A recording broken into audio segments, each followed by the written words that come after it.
What's going on, Minties? The Uncanny Omar here from Near Mint Condition, and today we're going to do an overview of the Heroes in Crisis hardcover from DC Comics, so please stay tuned. And welcome back, Minties. Now, let's take a look at the book.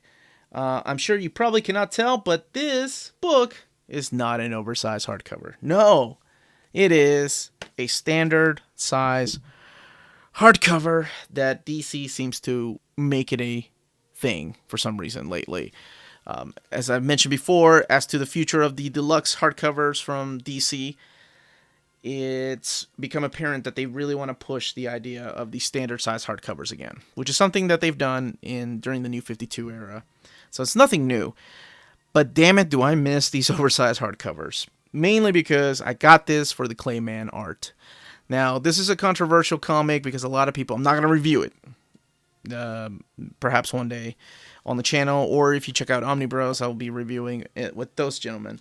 But this is more of an overview of the actual hardcover. So as you can tell, it's a lot shorter. It's the size of a trade paperback. Let's just say that. It does have a dust jacket, and it retails for $29.99. Now let's check it out without the dust jacket. Tom King and Clay Mann.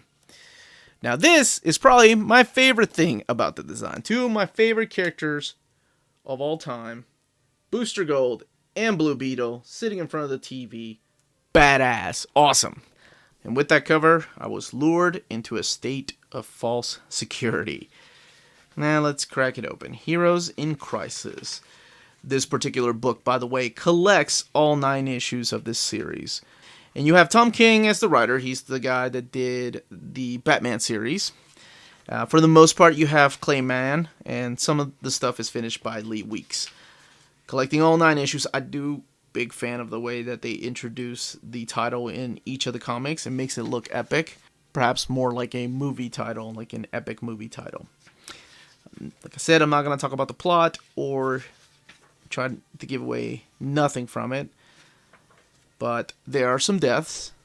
And what I was not happy with, and what a lot of people were not happy with, was who committed the murders and why. That's all I will say. I'm just showcasing some of the artwork here. My God, Clay Mann draws some beautiful women. But even more so, he draws beautiful men. And I can't be the only one that notices that. There is the 2-page spread that they use for the actual artwork on the book itself without the dust jacket. It's gorgeous. Regardless of how you feel about the story, the artwork is stunning. The pages, unlike the deluxe hardcovers from DC, are not glossy. It's that thick matte paper that they're using in newer hardcovers that I complained about in the Batman Deluxe Volume 4 hardcover. And I wish it was glossy, because I think, to me, this type of artwork, actually more so, these type of colors would have benefited from oversized pages and glossy paper. So let's go through here. By the way, some of these deaths are fake, so don't get too tore up about it. I'm trying to flip through the pages so I don't ruin exactly what's going on in the story. Because, as I've mentioned, it is a very, very controversial story. Now, let's go back through here. Some more of that Clay Mann artwork. I was a big fan of his art in X-Men, the legacy issues that Mike Carey did. He was one of the big pushes for me to keep getting that series in a monthly format, because I was almost done with floppies except for Uncanny X-Men. Now, let's look at the extras. Alright, so we have the variant cover gallery. Always did like that one. That's the one by Francesco Mattini. Oh, that's a cool one. It's a take on the Superman, issue 75. The Death of Superman. Okay.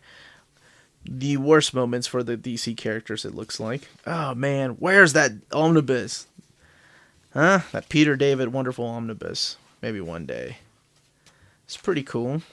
I didn't see any of the variants. Now, this is cool. This is what I was talking about, the titles within the book. Can you imagine drawing that? But see, the colors is what makes it stand out. That's really awesome. And that is it. That is the book. Let's look at the build of it, though. This is probably what you're used to seeing in a book like this. It is glued binding, but it's not too thick, so it's not one to fall apart. And for the most part, it lays pretty well. Let's go towards the front. Yeah, it lays over pretty well. And that was it. That was the contents of the book and how the book looks. Let me know in the comments down below if you picked it up, if you were picking up the singles and you completely hated this story, or if you're going to wait around for an absolute edition one day, or even a deluxe hardcover when they do a 5th or 10th anniversary, whatever they decide to do. Again, this was the Uncanny Omar. Let me know in the comments down below all those questions I just asked. You all know I love answering each and every one of them. Don't forget to hit that like, subscribe button, and join us on our Patreon if you enjoy the content of this channel, and can do so. And thank you to our existing patrons.